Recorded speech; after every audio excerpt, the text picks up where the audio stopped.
Robert, simple question. Can anybody become rich? I believe so. So this is what I believe. Sure. You know, when you and I go to the supermarket and we buy a carton of milk, we always check for the expiration date. But most people do not check for the expiration date on their brains. Too many people look at, well, what's going to happen to me? When you look at the big picture, you're also going to know that when something bad happens, something good's going to happen. But you got to prepare for whatever is coming. If you think the next 20 years will be like the last 20 years, you're going to get creamed. In every one of us is a poor person. There's still a poor person inside me. And I still go to the supermarket and say, oh, Crest is on sale or Colgate's on sale. There's also a middle class person, and the middle class persons want security. They want that steady paycheck. And there's a rich person. And they're all inside of us, except that it's not taught. You're taught to go to school, get a job, and get a paycheck. You're not taught to how to get rich. If you read Rich Dad, Poor Dad, my rich dad refused to pay me. He said the paycheck was one of the most damaging things you could take in your life. He says the moment you take a paycheck, you're an employee, and that's the mindset.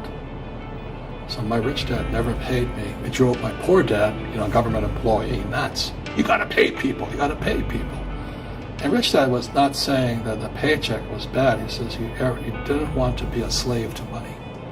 So as an entrepreneur, if rich dad folded, I just start another company.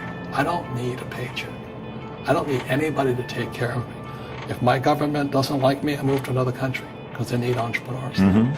So the entrepreneur is not so much the business. The entrepreneur is really the mindset and the skill sets and the different set of rules. You see, I don't operate, small business does not operate in the same rules as big business. Because everything in Second Chance is the opposite of what they teach you in school. You see that? So why do we keep going to school though, Robert? So now let's do the alternative. Here's a devil's advocate question for you. So let's say if everything they teach you in school doesn't work, what if we get rid of school? Then what would happen? Would it be better if we had no educational system at all? No, I'm saying education is more important than before. It's just obsolete.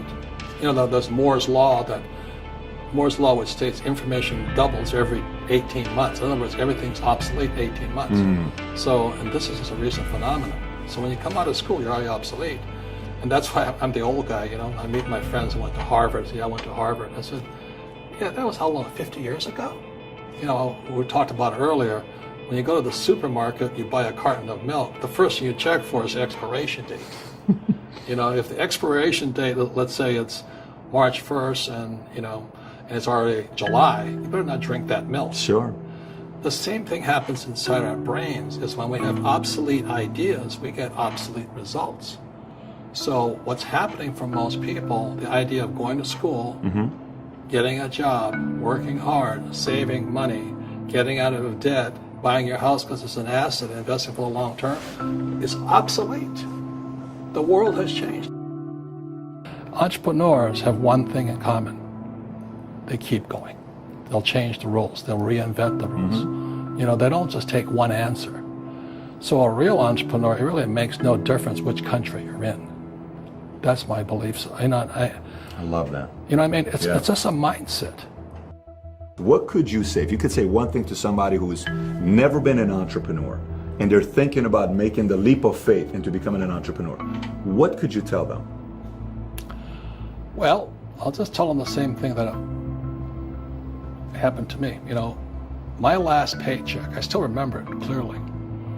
It was one of the worst and the best days of my life. And I was in Puerto Rico.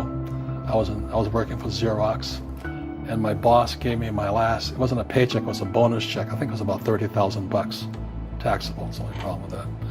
So I got this check and I went, holy mackerel. So I was excited, but I was also disturbed.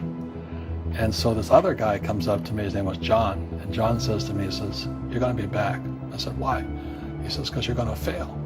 I looked at him and said, look, few expletive words, because that's what he did. He left Xerox, failed, and he came back. And I said, look, You failed and you came back, but I'm going to fail and I'm never coming back. And that's the attitude. Do you know what I mean? Absolutely. If you say, well, if I fail, I'll go back to mommy and daddy, then that's what you'll do. So if you fail, that's when I became an entrepreneur, because I had no money. I had no money for years. I didn't have a paycheck. But that's what my rich dad encouraged me to do. He says, when you don't have this paycheck, you get hungrier, smarter, and it's a test of your character. Will you become a crook? Will you become dishonest? Will you cheat and steal? Or will you become a better human being? So really, that's the benefit of becoming an entrepreneur, is you really find out who you are when you don't have anything. If you're an entrepreneur and you're going to be a big entrepreneur, leadership skills and communication skills are more important than a law degree.